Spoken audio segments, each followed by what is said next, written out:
السلام علیکم۔ 10 محرم صرف آج کا ہی وقت ہے، جلدی سے وظیفہ کر لو، قسمت بدل جائے گی۔ دوستو السلام علیکم۔ آج میں محرم کے دن what is the meaning of the Muharram اور 10 محرم کیا ہوتے ہیں، اس کے بارے میں آپ لوگوں کو فادر ہاؤس سے آپ کو محرم کے بارے میں کچھ جانکاری دینا چاہتا ہوں۔ دوستو ہمیں عید کی چھٹی ہوتی ہے، دیوالی کی چھٹی ہوتی ہے، بھارت کے ہر تہوار کی چھٹی ہوتی ہے، بدھ پورنیما کی چھٹی ہوتی ہے، بابا صاحب کی جینتی کی چھٹی ہوتی ہے۔ یہ بھارت دیش سیکولر دیش ہے، یہاں ہر ڈھال پر ہر دھرم کی نوازا جاتا ہے۔ یہ بھارت دیش میں ایک الگ ہی کرانتی ہے اور بھارت ہے۔ تو چلو دوستو السلام علیکم، شروع کرتے ہیں۔ ہمیں بچپن میں جو چھٹیاں ہوتی ہے اس میں سے ایک چھٹی ہے محرم کی۔ سبھی لوگوں کو معلوم ہونا چاہیے کہ محرم کی چھٹی ہے، لیکن کس لیے ہے، چلو ہم اس باتوں کو دھیان دیتے ہیں۔ تو آئیے دوستو، فادر ہاؤس سے ڈاکٹر سچیدانند بولے کر۔ السلام علیکم ورحمۃ اللہ وبرکاتہ۔ پیارے دوستو، جیسا کہ آپ تمام لوگ جانتے ہیں، آج کے دن یعنی کہ اس وقت 10 محرم لگ چکا ہے۔ اگر آپ لوگوں نے اس ویڈیو کو اوپن کیا ہے تو آپ لوگ بڑی قسمت والے ہیں۔ بہت بڑے بڑے عالم لوگ آج کے دن اس وظیفے کو کرنے کا انتظار کرتے ہیں، اور جو لوگ اس کے فائدوں کے بارے میں جانتے ہیں وہ لوگ اس وظیفے کو 10 محرم کے دن ضرور کرتے ہیں۔ تو آج کی اس ویڈیو میں آپ لوگوں کو 10 محرم کا ایسا وظیفہ بتانے والا ہوں جس سے آپ لوگوں کی دعائیں قبول ہوں گی، پریشانیاں ختم ہو جائیں گی، بگڑے کام بن جائیں گے، گھر اور کاروبار میں خیر و برکت ہوگی، بے روزگار انسان کرے تو اس کو روزگار ملے گا، بے اولاد انسان کرے تو اللہ اس کو نیک صاحب اولاد دے گا، اگر کسی کے اوپر جادو ٹونا ہے تو وہ اس وظیفے کو کرنے سے کٹ جائے گا، اور پورے سال کوئی بھی شخص اس کے اوپر جادو وغیرہ نہیں کر پائے گا، دشمن سے اس انسان کی حفاظت ہوگی، نظر بد سے انسان بچا رہے گا۔ جس کے اوپر بھی اس وظیفے کو کرنے کے بعد دم کیا جائے، چاہے وہ بچہ ہو یا جوان ہو، انشاءاللہ تبارک و تعالی اس کے اوپر نظر نہیں لگے گی۔ اور بھی لاکھوں کروڑوں فائدے ہیں اس وظیفے کو کرنے کے، لیکن آپ لوگ سب سے پہلے یہ سمجھ لیجئے کہ اس وظیفے کو کرنے کا وقت کب سے کب تک ہے۔ تو انگلش ڈیٹ کے مطابق 8 اگست 2022 کو مغرب کی اذان کے بعد سے اس کا وقت شروع ہوتا ہے، اور 9 اگست 2022 کو مغرب کی اذان تک اس کا وقت ہے۔ اس بیچ میں آپ لوگوں کو اس وظیفے کو کرنا ہے، اور سب سے اچھی بات میں آپ لوگوں کو بتاؤں، آپ لوگ اس وظیفے کو ناپاکی حالت میں بھی کر سکتے ہیں، یعنی کہ جو ہماری ماں بہنیں کسی مجبوری کی وجہ سے ناپاک ہے تو وہ مایوس نہ ہو، ناپاکی کی حالت میں بھی وہ اس وظیفے کو کر سکتی ہیں۔ اب میں آپ لوگوں کو وہ بتانے جا رہا ہوں جس کا آپ لوگ انتظار کر رہے ہیں۔ اس سے پہلے میں آپ لوگوں کو ایک بات اور بتا دوں، اس وقت عالم صاحب عبادت میں مشغول ہیں، تو اگر آپ لوگ اپنے نام سے اپنے حق میں دعا کرانا چاہتے ہیں تو آپ لوگ اپنا پورا نام اور آپ کی جو بھی پریشانی ہے وہ کامنٹ باکس میں لکھ دیں۔ انشاءاللہ تبارک و تعالی جن لوگوں کے بھی نام کامنٹ باکس میں آئیں گے ان کا نام لے کر ان کے حق میں دعا کروا دی جائے گی۔ اس ویڈیو کا ایم رکھتے ہیں 10,000 لائکس کا۔ مجھے پوری امید ہے محرم کے نام پر آپ لوگ اس ویڈیو کو لائک ضرور کریں گے، تو سبھی لوگ لائک والا بٹن ضرور دبائیں۔ آئیے دوستو، اب ہم لوگ سمجھ لیتے ہیں ہمیں کیا پڑھنا ہے۔ تو یہ بات تو آپ کے سمجھ میں آ گئی کہ آپ لوگوں کو 10 محرم کو اس وظیفے کو کرنا ہے۔ آپ کو یہ وظیفہ کرنے کے لیے سب سے پہلے 3 مرتبہ شروع میں درود پاک پڑھنا ہے۔ درود پاک جو آپ کے یاد ہو آپ پڑھ سکتے ہیں۔ اس کے بعد جیسا کہ آپ لوگ اپنی اسکرین پر دیکھ رہے ہیں، یہ دعا استغفر اللہ ربی من کلی ذنبیوں واتوب الیہ سبحان اللہ و بحمدہ، اس دعا کو آپ لوگ دھیان سے سمجھ لیجیے۔ آپ لوگ چاہیں تو دیکھ کر بھی پڑھ سکتے ہیں۔ صرف 33 مرتبہ آپ لوگوں کو اس دعا کو پڑھنا ہے۔ اس کے بعد 3 بار آخر میں درود پاک پڑھنا ہے، وہی درود پاک جو آپ نے شروع میں پڑھا تھا۔ اتنا وظیفہ مکمل ہونے کے بعد آپ لوگ اللہ تبارک و تعالی سے جو بھی دعا مانگیں گے، جو بھی آپ کا مقصد ہے، جو بھی آپ کا بگڑا کام ہے، پریشانی ہے، انشاءاللہ تبارک و تعالی ساری دعائیں اللہ کی بارگاہ میں ضرور قبول ہوئیں گی۔ سال میں ایک بار یہ وقت آتا ہے، تو آپ لوگ اس وظیفے کو خود بھی کریں اور دوسروں کو بھی شیئر کریں۔ صرف 24 گھنٹے کا وقت ہے آپ کے پاس۔ اگر آپ کی وجہ سے ایک بندے نے اس وظیفے کو کر لیا اور اس دعا کو پڑھ لیا تو آپ لوگ سوچ بھی نہیں سکتے آپ کو کتنا ثواب ملے گا۔ تو اس ویڈیو کو ہر جگہ شیئر ضرور کریں، اور دوستو ابھی آپ لوگ کہیں جائیے مت، ہم نے آپ لوگوں کی اسکرین پر 2 ایسی ویڈیو لگا دی ہیں۔ یہ دونوں ویڈیو آپ لوگوں کے بہت کام آنے والی ہے، آپ لوگ ان دونوں ویڈیوز کو ضرور دیکھیں۔ نیچے یہ جو غوث پاک کے روز آئیے دوستو اور جانکاری لیتے ہیں۔ और जानकारी के लिए डॉक्टर सचिदानंद फुलेगा।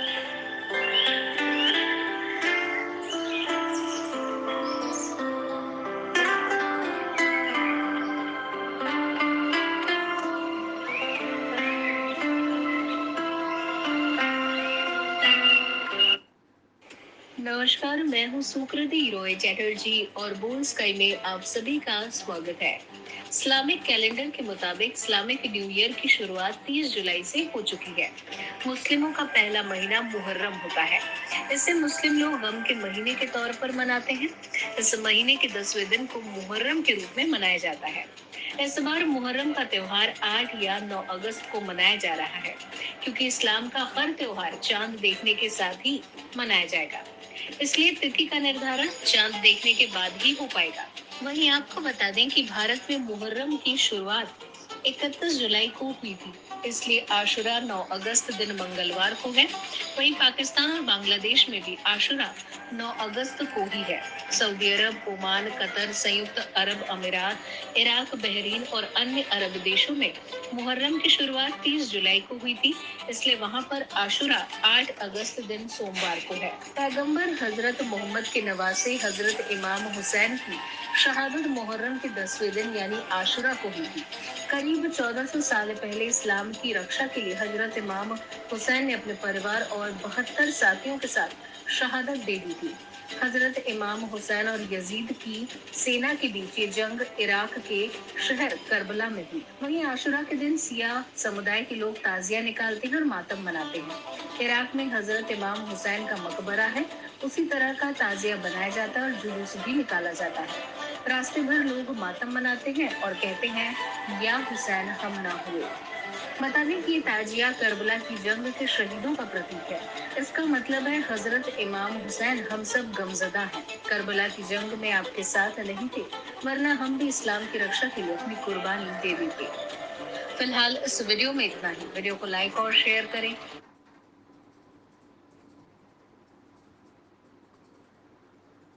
तो आज हम आपको समझ गया होगा कि 10 मुसरत की रात में लाइट बंद करने के शिया लड़के और लड़कियां क्या करना चाहते हैं।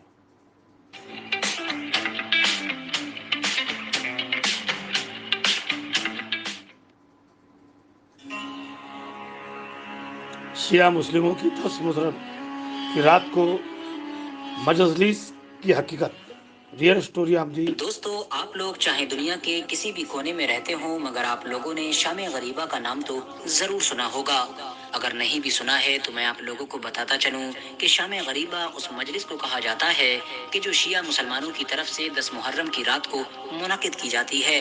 यानी दोस्तों, 10 मुहर्रम के दिन जब शाम में सूरज डूब जाता है तो उसके बाद शिया मुसलमान जिस एक मजलिस को ऑर्गेनाइज करते हैं, उसी मजलिस को ही शाम गरीबा का नाम दिया जाता है। मुझे उम्मीद है कि आप में से भी ज्यादातर लोगों ने बचपन से ही शियों की इस महफिल यानी मजलिस के बारे में अलग अलग तरह की बहुत सारी झूठी सच्ची बातें सुन रखी होंगी, क्योंकि जाहिर है शियों की तरफ से इस रात में सजाई जाने वाली इस महफिल के बारे में गैर शिया मुसलमानों के बीच में कई अलग अलग तरह की बातें मशहूर हैं, जिनमें से कुछ तो सच भी हैं, मगर ज्यादातर न सिर्फ झूठ हैं बल्कि बहुत ज्यादा शर्मनाक भी हैं। शियों की इस मजलिस के बारे में जो बहुत सारी इधर उधर की चीजें मशहूर हैं, उनमें सबसे अहम जो चीज है वो ये है कि कुछ लोगों का ये मानना है कि 10 मुहर्रम की रात में सभी शिया लोग इमाम बाड़ा की, जिसको इमाम बारगाह भी कहा जाता है, उस बिल्डिंग के अंदर जमा होते हैं।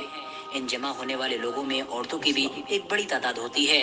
जब ये सब लोग इमाम बाड़े में जमा हो जाते हैं तो उसके बाद उस बिल्डिंग को ताला लगा दिया जाता है। उसके बाद अंदर महफिल में शियों का जो एक आलिम मौजूद होता है वो जिक्र करना शुरू करता है और उस जिक्र के साथ ही सारी बत्तियां बुझा दी जाती हैं। और इन बत्तियों के फौरन बुझाए जाने के बाद वहां मौजूद मर्द और औरत आपस में मिलाप करते हैं, यानी फिजिकल रिलेशन बनाते हैं। और इस जिना से पैदा होने वाले बच्चे को ही शियों का जाकिर यानी कि एक तरीके से कई लीडर बनाया जाता है। मगर दोस्तों, इस दावे का सच्चाई से दूर दूर तक कोई रिश्ता नहीं है, बल्कि आसान वर्ड्स में कहूँ तो यह शिया कम्युनिटी के ऊपर एक हद से ज्यादा गंदा और भद्दा इल्जाम है। दरअसल दोस्तों, शाम गरीबा का ताल्लुक सीधे तौर पर करबला की जंग के उस वक्त से है कि जब करबला के मैदान में 10 मुहर्रम के दिन तमाम जवानों को शहीद कर दिया गया था, और उसके बाद शाम में उन जवानों के सिर्फ बच्चे और औरतें ही मैदान में रह गई थीं। तो उनके साथ जैसा सलूक किया गया था या जैसे बुरे हालात में वो लोग थे, बिल्कुल वही सारी चीजों को इस शाम गरीबा में याद करने की कोशिश की जाती है। यानी उनके अफसोसनाक हालात को याद किया जाता है और ये बताने की कोशिश की जाती है कि उन्होंने 10 मुहर्रम की वो अंधेरी रात करबला के मैदान में कैसे गुजारी थी। दोस्तों, इतिहासकारों की माने तो 10 मुहर्रम के दिन जैसे ही सूरज डूबा था तो यजीदी फौजों ने अहले बैत के तमाम बच्चों और औरतों को बड़ी बुरी तरह से खेमों से बाहर निकालकर उनके खेमों में आग लगा दी थी।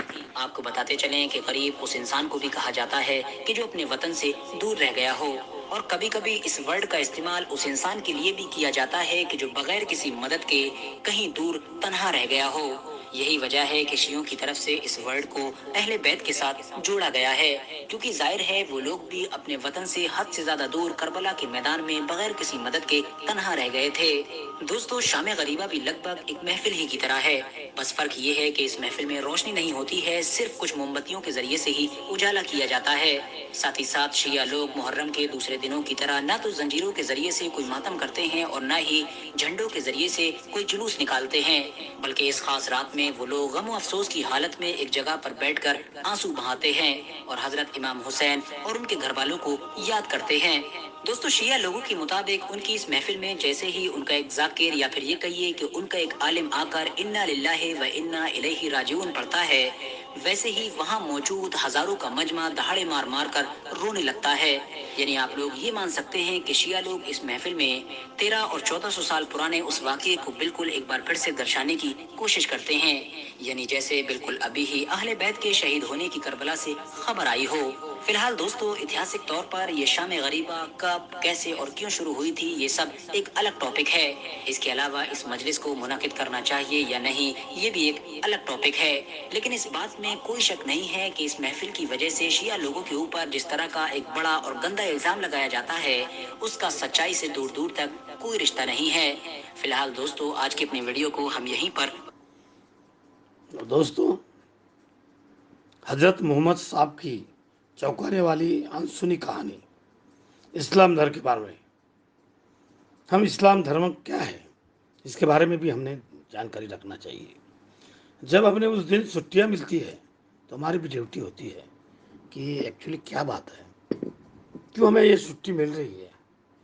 हमें भारत में बहुत सारी छुट्टियां हैं, खास करके बड़ी बड़ी छुट्टियां मुहर्रम और ईद की, दिवाली की, होली की, पोले की।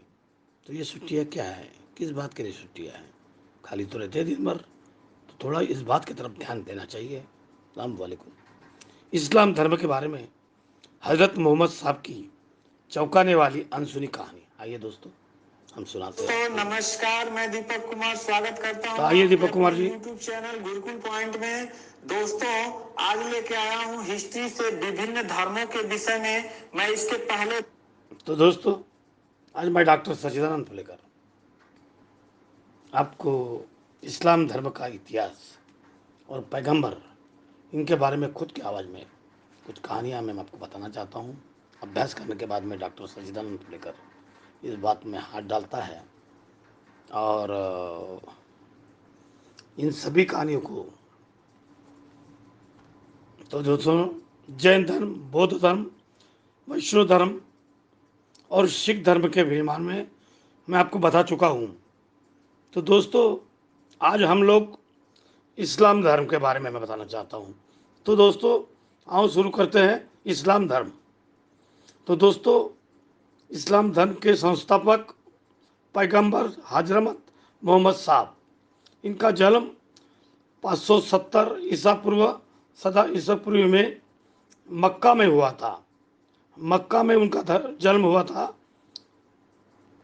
तो चलो दोस्तों, मैंने इस्लाम धर्म के पैगंबर हजरत मोहम्मद साहब के बारे में बताना चाहता हूँ। इनका जन्म एक कबीला होता था मक्का में। उस कबीले में जनजातियाँ होती थी। उन जनजातियों में हमेशा युद्ध होते थे।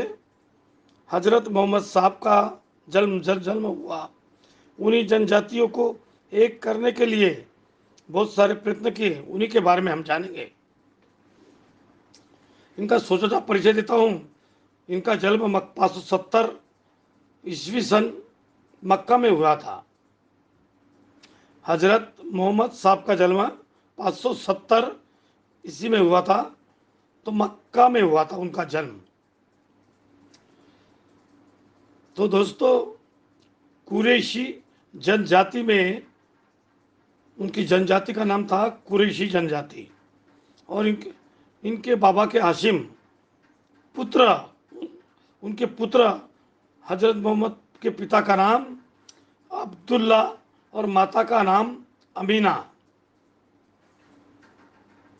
तो इनका जन्म मक्का में हुआ था 570 में, कुरैशी जनजाति में हुआ था। इनके पिता के हाशिम के पुत्र अब्दुल्ला और माता अमीना। 25 वर्ष के अवस्था में उसकी शादी खजीदा 41 वर्ष की विधवा औरत के साथ में, उनका विधवा तो इनका उम्र 25 साल का था। एक उनकी पुत्री हुई थी फतिमा, और फतिमा का हस्बैंड था हजरत मोहम्मद का दामाद थे, उनका नाम था अली। और फातिमा के ये पुत्र पैदा हुआ अली का, जिनका नाम है हुसैन। तो याद रखिएगा दोस्तों, अली के पुत्र है हुसैन।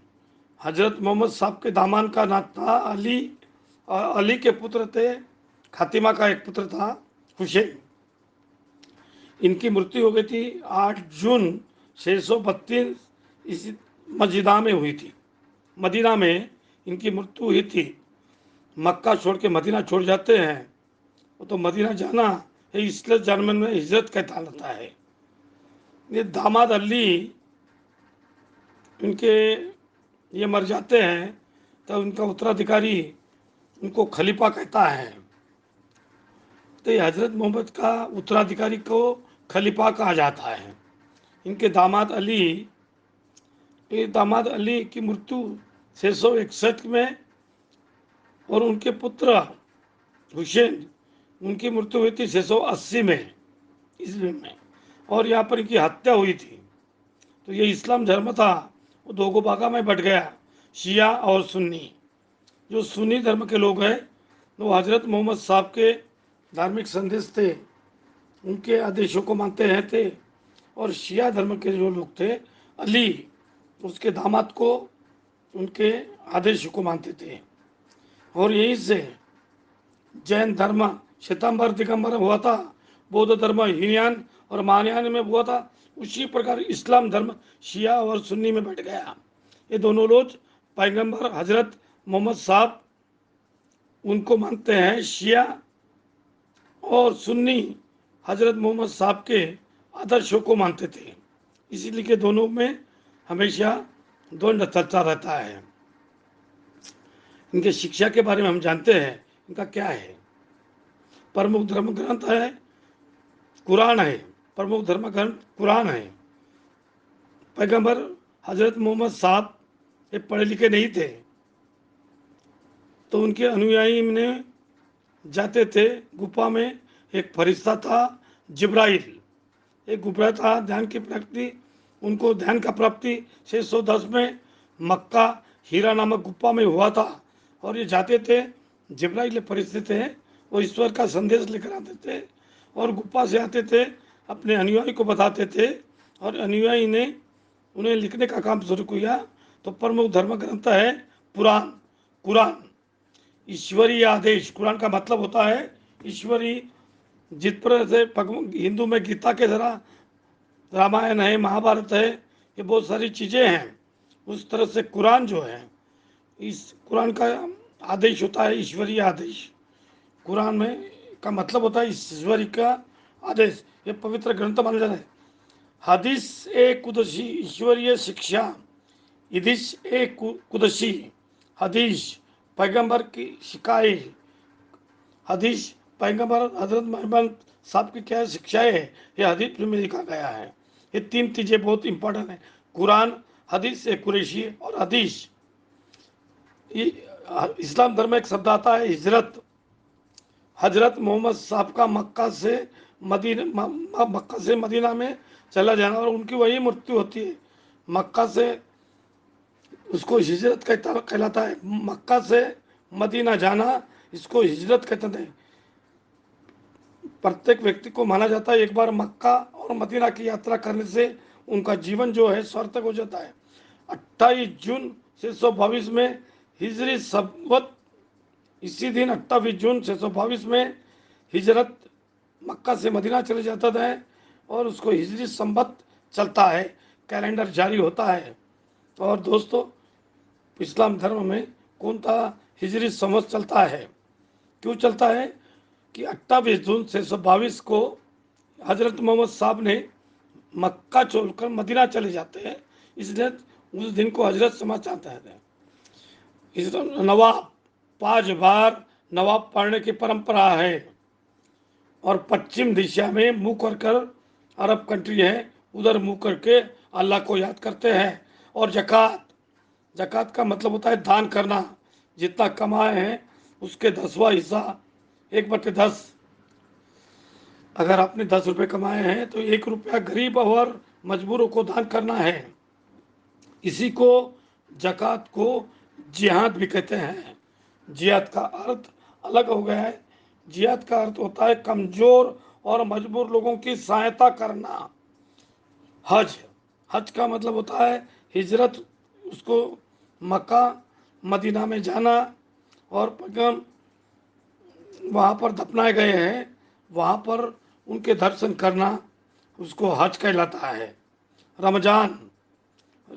रमजान जिस महीने में हजरत मोहम्मद साहब का जन्म हुआ था, इस्लाम धर्म में उसमें रोजे रखता है और जिस दिन उनका जन्म हुआ है उसको रोजा तोड़ते हैं। ईद, उसी को ईद ए मिलाद अब नबी, इस्लाम धर्म का ईद ए मिलाद अब नबी भाईचारे का संदेश होता है। लोग गले मिलते हैं। और इस्लाम धर्म का जो टॉपिक है, तो मैं डॉक्टर सचिदानंद पुलेकर यहाँ पर हजरत मोहम्मद साहब से जुड़े जो भी सवाल आते हैं, तो दोस्तों हमारा जो भारतवर्ष है, यहाँ पर बहुत सारे लोगों को धर्मों के खिलाफ राजनीतिक दल है और बहुत सारे ऐसे बेहूदे और कम्युनिस्ट टाइप के लोग हैं। वो इस्लाम धर्म में है, सभी धर्म में मूर्ख लोग हैं। हर धर्म में 1% मूर्ख लोग होते हैं, बेहूदे टाइप के लोग होते हैं और वो 1% पूरे कौम को गाली सुनने मिलती है, जैसे एग्जाम्पल के रूप में। तो दोस्तों, कोई मंदिर है, कोई मस्जिद है, ये भारत के लोगों को लड़ाना बहुत आसान काम है। इतने भावुक लोग होते हैं कि धर्म के नाम के तुरंत तलवार निकलते हैं।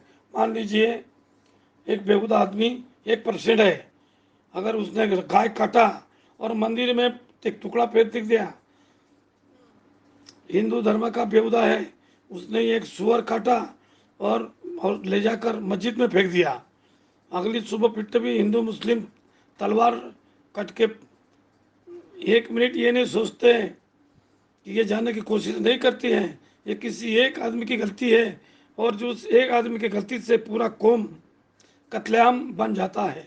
तो यहाँ मेरा कहने का मतलब यह है, यहाँ भारत देश में जितने भी धर्म के लोग हैं, चाहे इस्लाम हो, सिख धर्म हो, जैन हो, बौद्ध धर्म के हो, हिंदू के हो, सभी धर्मों का एक गुलदस्ता होता है।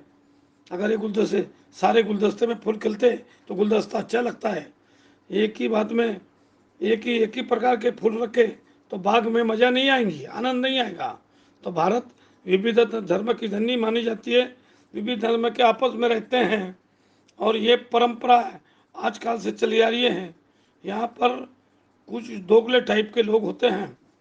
तो बाबर की गलती की सज़ा आज के मुसलमान से लिया जाता है और मनुस्मृति की गलती सज़ा आज के ब्राह्मणों से ली जाती है।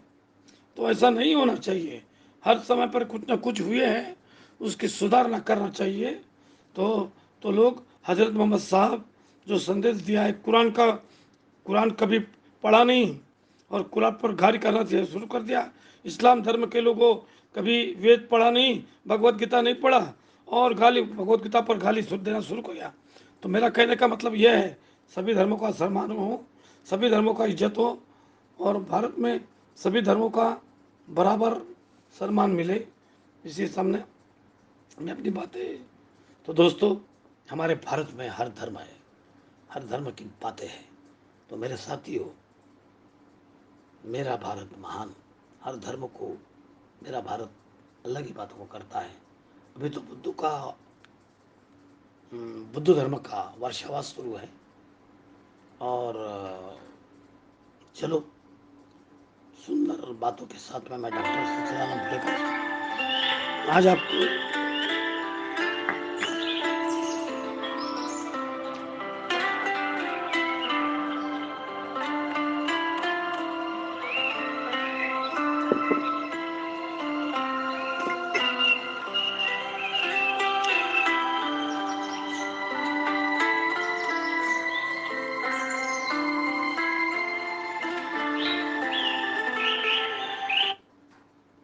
हर एक को रो रो के रुलाता है मुहर्रम, आशूर का दिन याद दिलाता है मुहर्रम,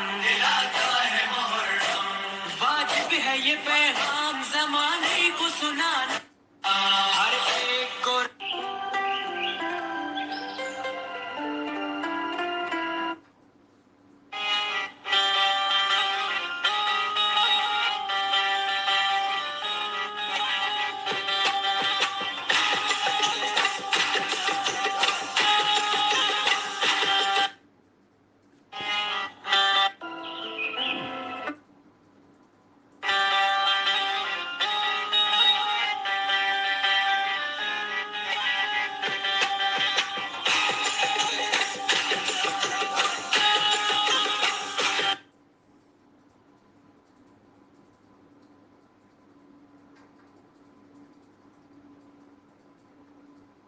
दुआए आसुर 10 मुहर्रम की हुआ, हर मुसलमान एक बार सिर्फ सुन ले, जो मांगोगे वही फौरन मिलता है।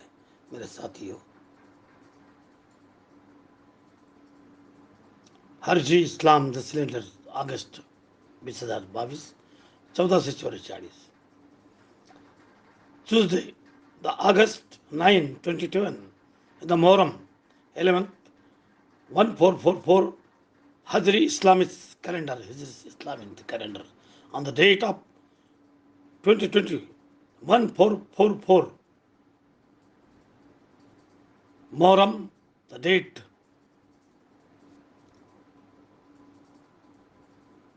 or now holiday list of the August holiday 29th August the Muharram and the Muharram 11 August to 2020 Raksha Bandhan and 15 August the India 75 on the Monday Independent Day. I am so happy now in the day. बिस्मिल्लाहिर्रहमानिर्रहीम, अस्सलामुअलैकुम वरहमतुल्लाहि वबरकातुहू। दोस्तों, आज की इस video में मैं आपको पाकिस्तान के मुख्तलिफ शहरों के 10वें मुहर्रम की सहरी का टाइम टेबल बताऊंगा। लेकिन इससे पहले मेरी आप सब दोस्तों से गुजारिश है कि ऐसे ही इंफॉर्मेटिव वीडियोस के लिए चैनल को सब्सक्राइब कर लें और साथ ही मौजूद घंटी के बटन को ठीक है दबाकर सर जी, नोटिफिकेशन आगे को बढ़ो। ऑन कर लें।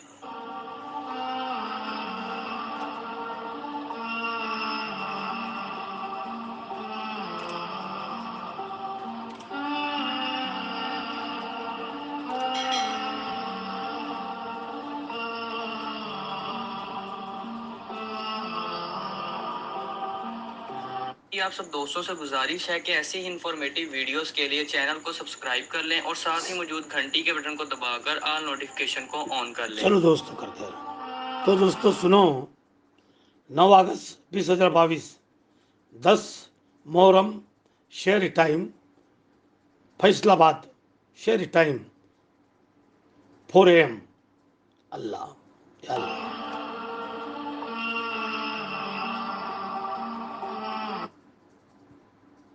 9 August 2021 The 10 Muslim Shehri time, Karachi, Shehri time 4:42 a.m.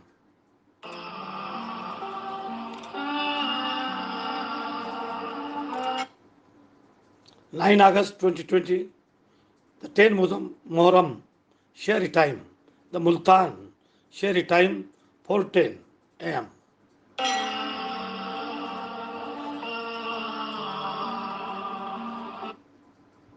9 August 2020, the Muharram Shehri time Lahore, Shehri time 3:55 a.m.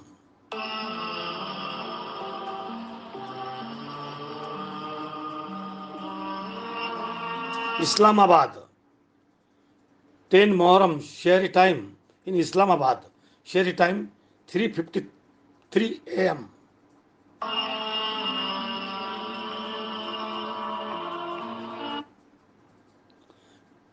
Peshawar, the Shehri time 3:58 a.m.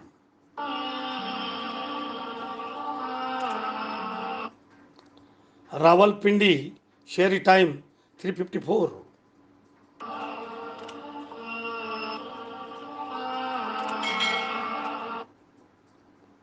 Quetta, Shehri time 4:28.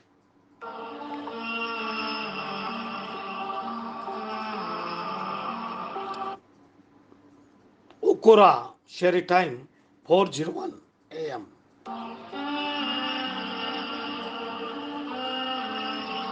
Jang, Shehri time 4:04 a.m.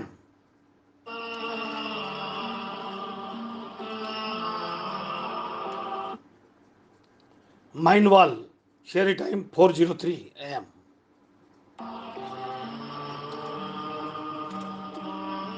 Gujranwala, Shehri time 3:54 a.m. Baiswalapur, Shehri time 4:12. Shahiwal, Shehri time 4:02. Muzaffarabad, Sheri time 3:50. दोस्तों अगर आपको ये video अच्छी लगी है तो दोस्तों, जब यजीद इस्लाम हुसैन का कटा हुआ सर अपने महल लेकर आया, तो दोस्तों करबला का वाकया सुनिए दोस्तों। जब हजरत इमाम हुसैन का मुकद्दस सर यजीद के दरबार में लाया गया और तमाम अहले बैत के लोगों को दमिश्क की सरजमी में यजीद के दरबार में पेश किया गया, जब यजीद हजरत इमाम हुसैन के मुबारक सर में छड़ी रखकर बेहुरमती कर रहा था और गुस्ताखाना हरकतें कर रहा था, उस वक्त नसरानी बादशाह रूम का एक कासिद भी मौजूद था। वो ये मंजर देखकर काफी हैरान हुआ और बोला कि हमारे यहाँ एक जजीरे के गिरजाघर में हजरत ईसा अलैहिस्सलाम की सवारी का कुछ सामान रखा हुआ है। हम हर साल दूर दूर से उसकी जियारत के लिए जाते हैं और मन्नतें मांगते हैं और उसकी ऐसी ही ताज़ीम करते हैं जैसे तुम अपने खाना काबा की करते हो।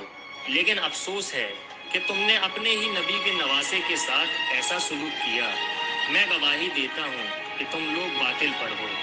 जालिम यजीदी की इन हरकतों को देखकर एक यहूदी ने कहा, मुझमें और हजरत दाऊद अलैहिस्सलाम में 70 पुश्त का फासला है, इसके बावजूद भी यहूदी लोग मेरी ताज़ीम करते हैं। लेकिन तुम लोग कैसे लोग हो?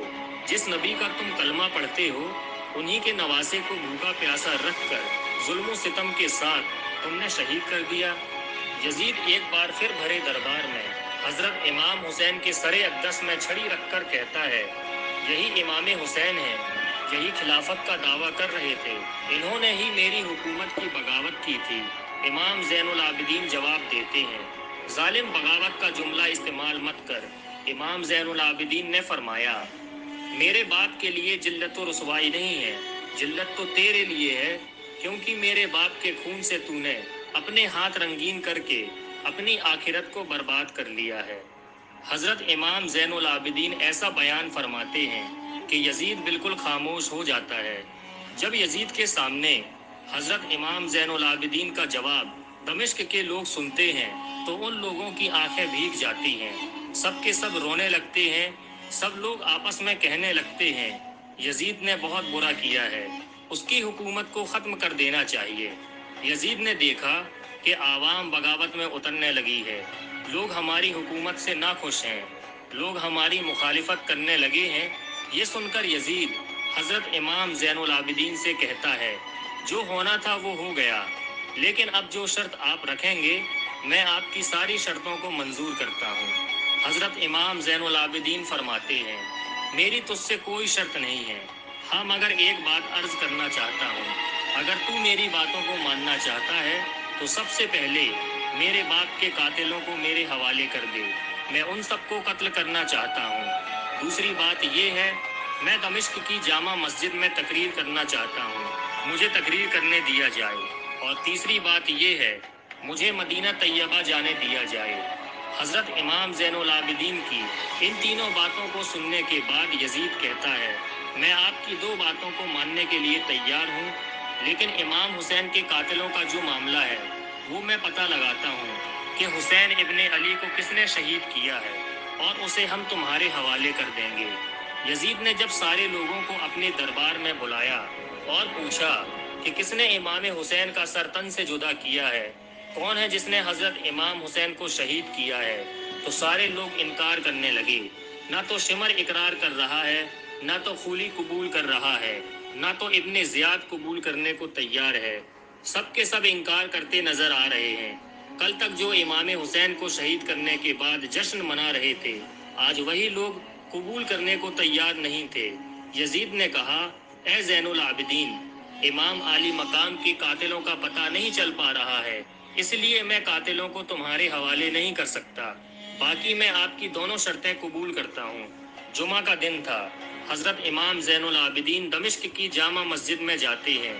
ایک جمعہ کو حضرت امام حسین کی شہادت ہوئی ہے اور دوسرے جمعہ کو حضرت امام زین العابدین کا خطبہ دمشق کی جامع مسجد میں ہونے جا رہا ہے۔ حضرت امام زین العابدین مصلی میں کھڑے ہو کر دمشق کی جامع مسجد میں بیان دینا شروع کرتے ہیں، اے دمشق والو، میرے باپ کے خون سے جو تم نے اپنے ہاتھ رنگین کیے ہیں، بتاؤ قیامت کے دن نواسۂ رسول کو کیا منہ دکھاؤ گے؟ تمہاری آخرت برباد ہو چکی ہے۔ حکومت کی لالچ میں تم لوگوں نے میرے باپ، میرے بھائیوں کو شہید کیا ہے، قیامت کے دن کیا جواب دو گے؟ امام زین العابدین کی اس تقریر کے بعد تاریخ گواہ ہے، مسجد کے اندر کی پوری عوام رونے لگ جاتی ہے اور یزید کے خلاف نعرے لگنا شروع ہو جاتے ہیں۔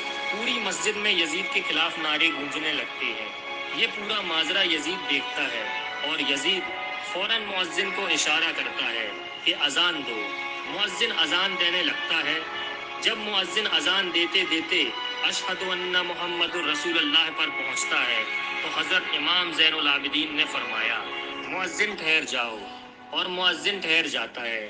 جیسے ہی مؤذن ٹھہرتا ہے تو امام زین العابدین فرماتے ہیں، دمشق والو بتاؤ، مؤذن نے جو اشہد ان محمد الرسول اللہ کا نام لیا ہے، کیا یہ حسین کے نانا کا نام نہیں ہے؟ بتاؤ، کیا حسین کے نانا کا نام نہیں پکارا جا رہا ہے؟ انہی کے ساتھ تم لوگوں نے اتنا ظلم کیا، انہی کے ساتھ تم لوگوں نے ایسا سلوک کیا۔ یہ سنتے ہی دمشق کے لوگوں کی چیخیں بلند ہو جاتی ہیں۔ حضرت امام زین العابدین جیسے ہی مدینہ شریف کے لیے روانہ ہوتے ہیں، دمشق کے لوگ رونے لگتے ہیں۔ یہ دیکھ کر حضرت زینب رضی اللہ تعالی عنہا فرماتی ہیں، اے دمشق والو، اے کوفہ والو، تمہارے رونے کا اب کوئی فائدہ نہیں ہے، اب تم لوگ قیامت تک رو گے، اب تم لوگوں کو ساری زندگی پچھتانا پڑے گا۔ اور پھر حضرت امام زین العابدین مدینہ شریف کے لیے اپنے گھر والوں کے ساتھ روانہ ہو جاتے ہیں۔ دوستو، کربلا کا واقعہ تاریخ انسانیت کا اکلوتا ایسا واقعہ ہے جس میں یہ ٹکراؤ صرف حضرت امام حسین اور یزید تک نہیں تھا، بلکہ یہ جنگ تھی حق اور باطل کے بیچ، انسانیت اور شیطانیت کے بیچ۔ جہاں ایک طرف حضرت امام حسین نے کربلا کے میدان میں اسلام کی بقا کے لیے اپنا پورا گھر کا گھر قربان کر دیا، تو وہیں دوسری طرف یزید دنیا کی سب سے بڑی فوج لے کر بھی گھٹنے ٹیک گیا اور قیامت تک لعنت اور گالی کا دوسرا نام بن گیا۔ یزید دنیا اور دولت کے نشے میں اندھا ہو چکا تھا اور اس نے سوچا، اب مجھے کوئی نہیں ہرا سکتا، لیکن اس کا انجام بھی دنیا کے باقی کافروں کی طرح ہوا، جیسے فرعون، نمرود اور شداد ہلاک ہو گئے، اسی طرح یزید بھی عذاب الہی میں مبتلا ہو کر غرق ہو گیا۔ دوستو آج کی ہماری اس ویڈیو دوستوں یزید کی موت کیسے ہوئی اس پر بھی ہم چرچا کریں گے۔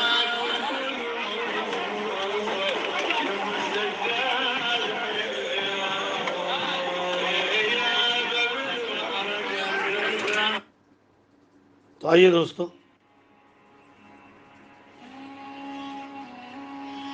یزید نے نواسۂ رسول کو شہید کروا دیا، اور وہ یہ سوچتا تھا کہ اس ظلم سے عرب کے سارے لوگ میری بیعت کریں گے، میرے سامنے جھکیں گے، کوئی بھی میرے خلاف حسین کے بعد سر نہیں اٹھائے گا۔ لیکن جب رسول اللہ کی بیٹیاں قید ہو کے کوفہ اور شام کے بازاروں سے گزری تو ان کے خطبے سنتے سنتے لوگوں کے مردہ ضمیر جاگنے لگے، اور یوں یزید کے خلاف بغاوت پیدا ہو گئی۔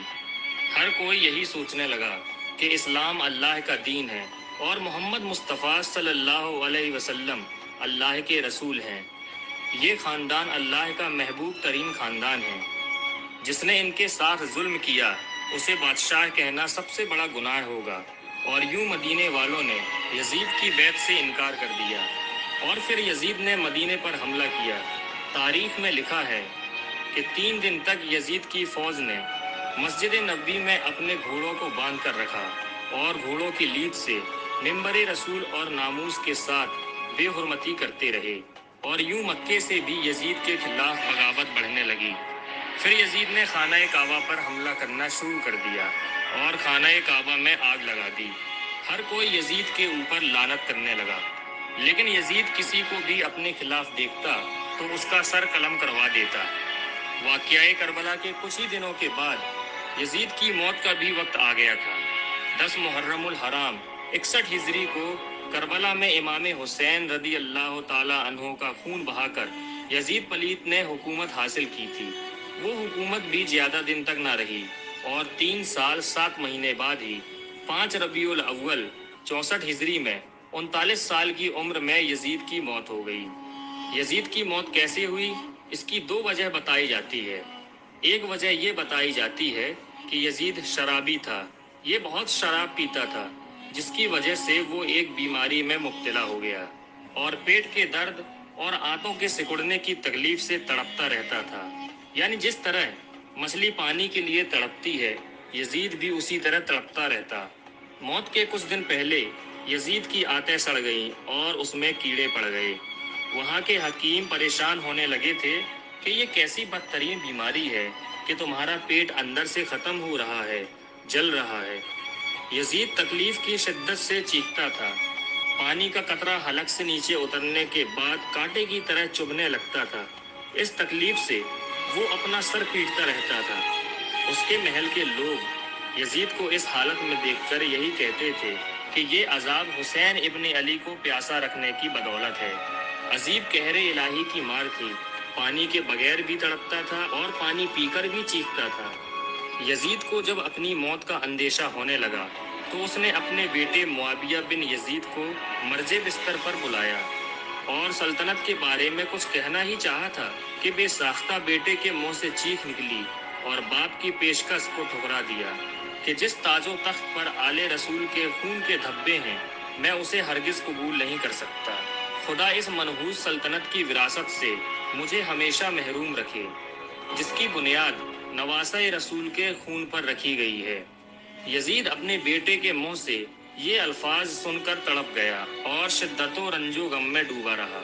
معاویہ یزید پلیت کا بیٹا تھا، مگر نیک و صالح تھا اور باپ کے برے کاموں سے نفرت کرتا تھا۔ موت سے کچھ ہی دن پہلے یزید کی آنتیں سڑ گئیں اور اس میں کیڑے پڑ گئے۔ یزید سے اتنی گندی بدبو آتی تھی کہ کوئی بھی اس کے پاس نہیں جاتا تھا۔ یزید کو بہت قیمتی اور کئی قسم کے عطر بھی لگائے جاتے تھے، پھر بھی اس سے بدبو نہیں جاتی تھی۔ اگر کوئی حکیم بھی اس کے پاس آتا تو وہ بھی اپنی ناک اور منہ باندھ کر آتا۔ یزید کا پیٹ کیڑوں کا غذا بنتا جا رہا تھا، تکلیف کی شدت سے چیختا تھا۔ پانی کا قطرہ حلق سے نیچے اترنے کے بعد کانٹوں کی طرح چبھنے لگتا تھا۔ عجیب قہر الہی کی مار تھی کہ پانی کے بغیر بھی تڑپتا تھا اور پانی پا کر بھی چیختا تھا۔ آخر میں اسی درد کی شدت سے تڑپ تڑپ کر اس کی جان نکل گئی۔ اس کی لاش میں ایسی بھیانک بدبو آنے لگی تھی کہ اس کے قریب جانا مشکل ہو گیا تھا۔ جیسے تیسے اس کی لاش کو سپرد خاک کیا گیا۔ یزید کی موت کی ایک یہ بھی وجہ بتائی جاتی ہے کہ یزید کو شیروں کے شکار کا بہت شوق تھا۔ ایک مرتبہ یزید جب شکار کرنے کے لیے جنگل گیا، تب اس کی نظر ایک عیسائی لڑکی کے اوپر پڑ گئی۔ وہ لڑکی بہت خوبصورت تھی۔ یزید اس لڑکی کا عاشق ہو گیا۔ یزید دوسرے دن بھی وہیں گیا اور تیسرے دن بھی وہیں گیا۔ اسی طرح اس نے اس کے مکان تک رسائی حاصل کر لی۔ یزید نے اس عیسائی لڑکی سے کہا، میں امیر شام ہوں، اس وقت میری ہی حکومت چل رہی ہے۔ عیسائی لڑکی نے سنا تھا کہ اس وقت جس کی حکومت چل رہی ہے اسی نے امام حسین رضی اللہ تعالی عنہ کا خون کروا دیا تھا۔ لڑکی سمجھ گئی۔ اس نے کہا ٹھیک ہے۔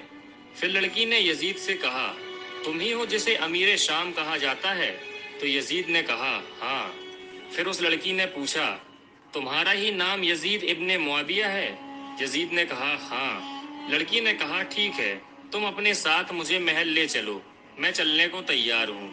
لڑکی نے یزید سے کہا، لیکن ایک شرط ہے کہ تم مجھے کل لینے آؤ، میں چلنے کے لیے تیار ہوں۔ یزید دوسرے دن شکار کرنے کے لیے روانہ ہو جاتا ہے اور وہ لڑکی بھی آ جاتی ہے۔ یزید لڑکی سے ملاقات کرتا ہے۔ لڑکی اپنے پاس ایک خنجر چھپا لیتی ہے اور یزید کے پیچھے گھوڑے پر بیٹھ جاتی ہے۔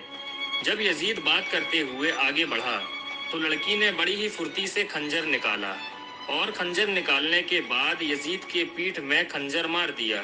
خنجر کا لگنا تھا کہ یزید گھوڑے سے نیچے گر گیا۔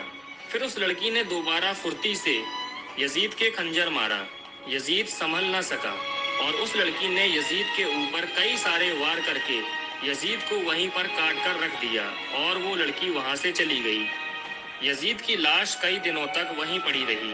یزید کے ساتھی کافی دنوں کے بعد جب تلاشتے ہوئے اسی راستے پر پہنچے تو انہوں نے دیکھا کہ یزید کا جسم وہیں کٹا ہوا پڑا ہے۔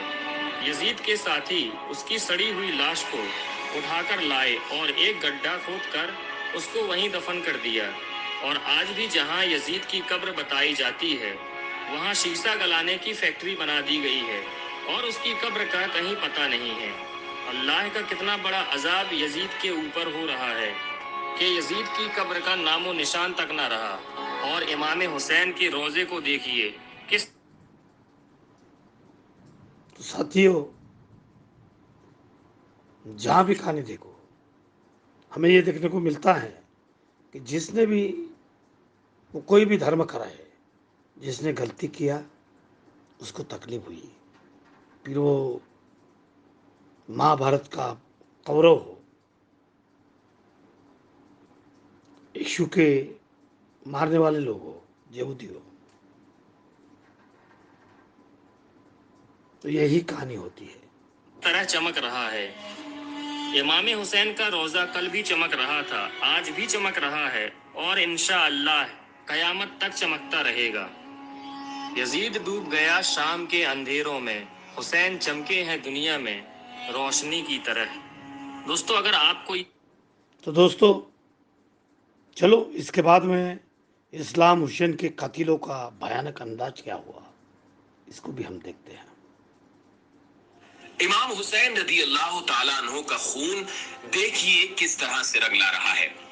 جب یزید مر گیا اور 3 سال 8 مہینے گزر گئے اور کچھ عرصہ گزرنے لگا تو وہی کوفہ کا مختار سقفی جس کے یہاں حضرت امام مسلم رضی اللہ تعالیٰ عنہ اترے تھے، مختار سقفی عوام میں ایک آواز اٹھاتا ہے۔ وہ لوگوں سے کہتا ہے کہ میں چاہتا ہوں کہ خون حسین کا بدلہ لیا جائے، کیا تم لوگ میرا ساتھ دو گے؟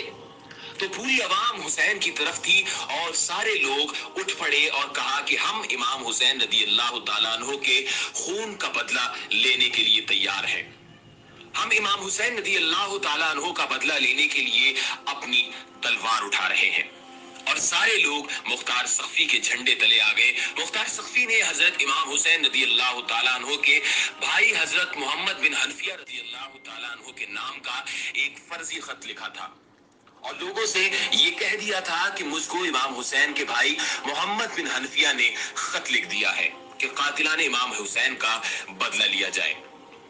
حضرت محمد بن حنفیہ رضی اللہ تعالیٰ عنہ کو جب یہ اطلاع ملتی ہے تو حضرت محمد بن حنفیہ کہتے ہیں کہ میں نے وہ خط نہیں لکھا ہے، اگر وہ نواسۂ رسول کے قتل کا بدلہ لینا چاہتا ہے تو مجھے کوئی اعتراض نہیں ہے۔ مختار سقفی کو جب اور طاقت مل گئی تو مختار سقفی نے کہا ٹھیک ہے، اب ہم امام حسین کے قاتلوں سے بدلہ لے کر رہیں گے۔ اس نے تمام لوگوں کو اپنے جھنڈے تلے جمع کر لیا اور جمع کرنے کے بعد مختار سقفی نے کہا کہ سب سے پہلے امام حسین کے قاتلوں کو گرفتار کیا جائے۔ مختار سقفی کے